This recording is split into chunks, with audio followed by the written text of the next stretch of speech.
여러분 안녕하세요. 찾아가는 새벽기도 시카고 예수사랑교회 조선영 목사입니다. 오늘도 변함없는 주님의 은혜와 평강이 저와 여러분의 삶의 종일 풍성하기를 기도합니다. 오늘 말씀은 다니엘서 4장 1절에서 9절까지 말씀입니다. 제가 읽어드리지요. 느부갓네살 왕이 전국에 사는 민족과 언어가 다른 뭇 백성에게 다음과 같은 조서를 내렸다. 백성에게 평강이 넘치기를 바란다. 가장 높으신 하나님이 나에게 보이신 표적과 기적을 백성에게 기꺼이 알리고자 한다. 크도다 이 이적이요 능하도다 그 기사요. 그 나라 영원하고 그 통치 대대에 이를 것이다. 나 느부갓네살이 집에서 편히 쉬며 궁에서 평화를 누릴 때 꿈을 꾸었는데 그 꿈이 나를 두렵게 하였다. 침대에 누워 있어도 생각이 번거로웠고 머릿속에 받은 환상 때문에 나는 번민하였다. 그래서 나는 그 꿈의 해몽을 들어보려고 바벨론의 모든 지혜자를 다 앞으로 불러오도록 명령을 내렸다. 마술사들과 주술사들과 점성가들과 점쟁이들이 나에게 왔을 때 내가 그들에게 꿈 이야기를 하였으나 그들은 나에게 그 꿈을 해몽해 주지 못하였다. 마침내 다니엘이 내 앞에 나타났는데 그는 내 신의 이름을 따라서 이름을 벨드사살이라고 고친 사람이다.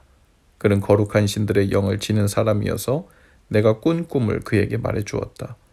마술사의 우두머리인 벨드사살아, 내 안에는 거룩한 신들의 영이 있으니 어떤 비밀도 내게는 어렵지 않을 줄을 내가 안다. 내가 꾼 꿈을 해몽하여 보아라. 아멘.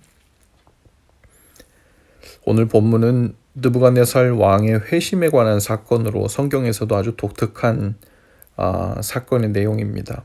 일반적으로 성경은 다니엘처럼 믿음이 있는 사람에 대해서 기록하고 있는데 반해 오늘 본문은 이방 나라의 군주인 느부갓네살이 하나님에 대해서 기록하고 있죠.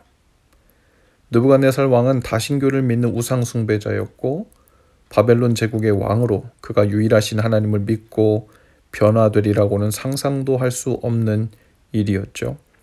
하지만 하나님은 그의 생애에 간섭하셔서 그를 훈련하시고 변하여 새 사람이 되게 하십니다. 느부갓네살 왕이 3장에서 금신상 낙성 예식을 거행한 것은 주전 585년의 일이고요. 4장에서 이 조서를 발표한 것은 주전 562년입니다. 즉 3장과 4장 사이에는 무려 23년간의 공백이 있죠. 그리고 3장에 나오는 조서와 4장에 나오는 조서의 내용을 비교해 볼 때 현저한 차이가 있는데 3장에서는 왕이 사드락 메삭 아벳느고가 풀무불에서 구원받은 사건을 통해서 하나님의 능력을 체험하긴 했지만 느부갓네살 왕은 하나님을 여전히 여러 신들 중에 뛰어난 신으로만 생각했습니다. 자신의 하나님으로는 받아들이지 않았죠. 그러나 자신이 직접 하나님의 능력을 체험한 후에는 완전히 달라졌습니다. 그는 4장에서 하나님을 유일하신 하나님이요 나의 하나님으로 영접했습니다. 그리고 자신이 다스리고 있는 바벨론 왕국을 포함하여 세상 나라는 결국 망하지만 하나님 나라는 영원하고 그 통치도 영원함을 깨닫게 됩니다.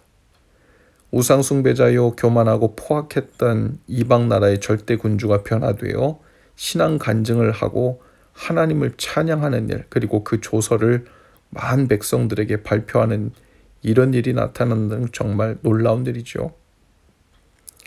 더군다나 그 일을 주도적으로 그리고 적극적으로 이루신 분이 바로 하나님이십니다. 때로 하나님께서는 이렇게 예상 밖의 사람들이나 지역 혹은 민족들에게 강권하시는 은혜를 베푸십니다. 예를 들어 요나를 보내어 아시리아의 수도인 니느웨 백성들을 구원하시려 하는 것을 볼 수도 있고요. 베드로를 보내어 욥바에 사는 이방인 고넬료에게 복음을 전하여 성경을 부어주신 일도 있죠.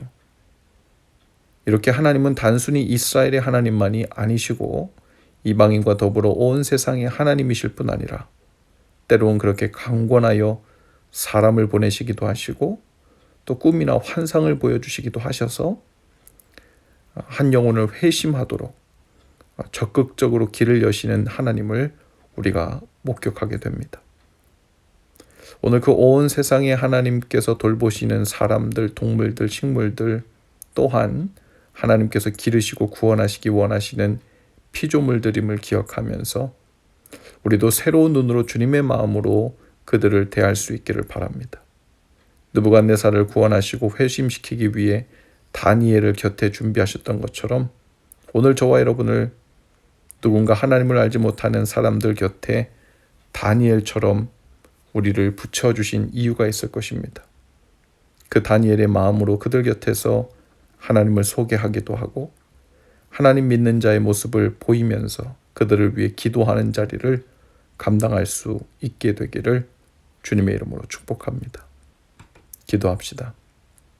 주님, 저희 주위에 붙여주신 낯선 이방인과 같은 사람들을 위해 기도합니다.